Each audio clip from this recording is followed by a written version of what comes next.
I want you to listen to this woman. This woman has exposed a lot of things concerning MOHBAD's case. So many things that we have never heard before. All the interviews that have been conducted so far, nobody said anything concerning what this woman said. Like, MOHBAD case is so deep. It's so deep. Like, everybody is confused. What is happening? Please, I want you to listen to her. Case actually started 20 months back. When the Lagos State government brought his body out on the 21st of September 2023, that they needed to, after a lot of cries, and that is a celebrity. He can't just die like that and just be buried like that. That they should exhume him for further investigation into his death, because he wasn't sick prior to the time, and we just heard about the fact that he died and he was horridly buried. Let me put horridly in quotes. So when they brought him out, there was a coroner inquest and all of that. So long story short, by 25th of September 2025, because the corona had actually started, and the people that were around him 24 hours, 48 hours, 72 hours, rather than be taken in as suspects, they were taken in as witnesses, and they gave their own deposition as well as testament at the coroner court when it started in 2023. So at the point in time, on that 25th September 2024, there was a stay of proceeding, and that lasted for 5 months. Against the coroner court judge, magistrate to be by somebody, they want to come on for one interest or the other. But eventually, the court reopened on the 28th of February 2025. And so before that stay of proceeding, there were witnesses that were supposed to come. And all of them came when the coroner reopened. We have Sam Larry, we have Naira Mali, we have the nurse, we have the doctor. There were 2 doctors. The first hospital was Kuramet. She didn't come. She has not come. And the other one was Perez. The man came. There was a private autopsy and toxicology by the family. The pathologist came. And all of them gave their deposition. Now, the reason why we're giving this interview, I'm of course coming on air to just let people know, one, that this whole affair, we're still on it. The interested parties are still asking what actually killed MOHBAD.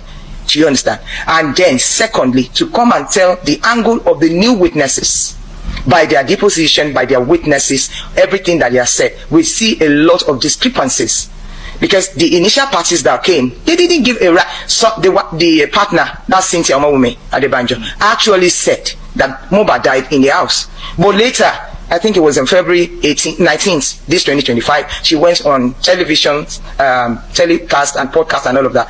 And amongst our testament, she said MOHBAD died 20 minutes right when he was taken to the hospital. But that contradicted the deposition of the nurse, Felicia Yogudengbe, that came to give her testament. That actually, yes, when she got there, she said she got there on the 12th of September, 2:30. But that wasn't what the driver said. Because the driver came and gave his own testament in the court, and he said when he took MOHBAD to the show on the 10th, they all arrived home by 1 a.m. midnight of the 11th. And because there was a damage to his car, not because he fought with Prime or his friend, he was the one that hit the glass, and the thing MOHBAD hit the SUV glass and it got broken. So he said he cannot go without having that fixed. So that's why he followed them home. He actually took them back home, and he did not leave. While he was there, by 3 a.m., some persons from inside, he didn't go inside to stay with them. He stayed in his car by the gates. So some persons came by 3 a.m. to tell him to take them to a pharmacy to go and buy drugs for MOHBAD. And he's like, no, I can't go. I don't have fuel in my car. So they took MOHBAD's car. He came back with whatever thing they bought. He didn't know. He didn't go out. But by the morning, his partner, Cynthia, came out to attend to him. He said he didn't see MOHBAD. So on 12th, which was the Tuesday that they were claiming he had passed, he said by 9 a.m. in the morning that it was called that he should go down on unknown number, that he should go and report himself to the police station. But between 11 and 12 of that 12th September, that the matter became clear to him, because there was someone that actually contacted him to go and take MOHBAD to the show. It was that person that said MOHBAD had died, and he said he was shocked. So by 2:30 that the nurse arrived, he said he still met MOHBAD alive. You see, all those discrepancies is what we want the government to look into by their testament. The doctor of Perez Hospital said MOHBAD was brought in there, that there were CCTV footages to cover it from right when they entered into the hospital, and it was not even taken into any ward, that it was attended to at the reception area, and there was there was a CCTV. That what he first did as a doctor was to administer first aid, and there was no response. Every stages of rigor mortis are setting, and he said he even looked at the sole of the feet. It was plain white with spotted black, which indicated that 3 hours could be more. And he said he advised them that they should take MOHBAD to the morgue, to the government morgue. They took him back home. So that is that about the story about the reopening of the inquest. Now let me just talk about the pathologist.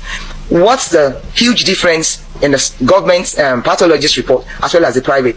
There was the indication by him, because he said there was the presence of antihistamine as well as caffeine in excess, and he wondered who administered that, signaling that there was another nurse. And of course the partner said that there was a nurse that stayed the nights with them in the house before the other nurse came. So by that pathologist report, we were able to establish that there were two nurses. Now